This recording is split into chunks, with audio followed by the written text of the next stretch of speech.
আজকে আমার রান্না করবো মিষ্টি কুমড়া ভাজি। এখানে দিয়ে দিব পেঁয়াজ কুচি। মানে বৃষ্টি দিনে আমার মিষ্টি কুমড়া খাইতে ইচ্ছা করতেছে, এর জন্য। তারপরে এখানে দিয়ে দিব মেলাডি কাঁচামরিচ। আমার মেলাডি ঝাল খাইতো, ওই মেলাডি কাঁচামরিচ দিচ্ছি। কাঁচামরিচ দিয়ে তারপর ভালোভাবে নাড়ায় নিবেন, সরি, নাড়তে থাকবেন। নাড়তেই থাকবেন, ডিসুম ডিসুম করে নাড়তেই থাকবে। তারপর ভাজাভাজি হয়ে গেলে দেন সামান্য লবণ দিয়ে দিবে। এখানে আমি অল্প লবণ দিয়েছি, পরে লাগলে আরো নিয়ে নিন।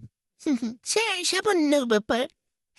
তারপর ভালোভাবে নাড়াচড়া নিয়ে নাড়া শেষ। তারপর এখানে সামান্য একটু হলুদ মিক্স করবেন, একটু কালারের জন্য। তারপর ভালো করে মিক্সড করে নেবেন। মিক্স করা হলে তারপর এখানে দিয়ে দিবেন মিষ্টি কুমড়া। আগের থেকে কাইটটা আসলাম, ধুইয়া খালি দিয়ে দিছি মিষ্টি কুমড়া ভাজতে। এটা একটু ইউনিক টাইপের। এখানে আমি একটা জিনিস অ্যাড করবো, যেহেতু দেখাচ্ছি। তারপর ভালো করে নাড়াচড়া করে এটাকে আমি মানে ঢেকে নেবেন। ভালো করে নাড়াচড়া করে ঢেকে নিয়ে প্রথম মাঝখানে নাড়া দিতে হবে। পরে আমি ঢেকে দিয়েছি। এখানে আমি ইউজ করেছিলাম ম্যাগি মশলা। কেউ কেটে জানে ম্যাগি মশলা কিসে দিলে যায়? ম্যাগি মশলা দিলে কারটা সুন্দর হয়। এটা আমি পুরা লাইছিলাম, কেউ বহায় দিয়ে গল্প করতে যায় না, নাহলে পুরা লাড়াই যাবো লাড়াইয়া।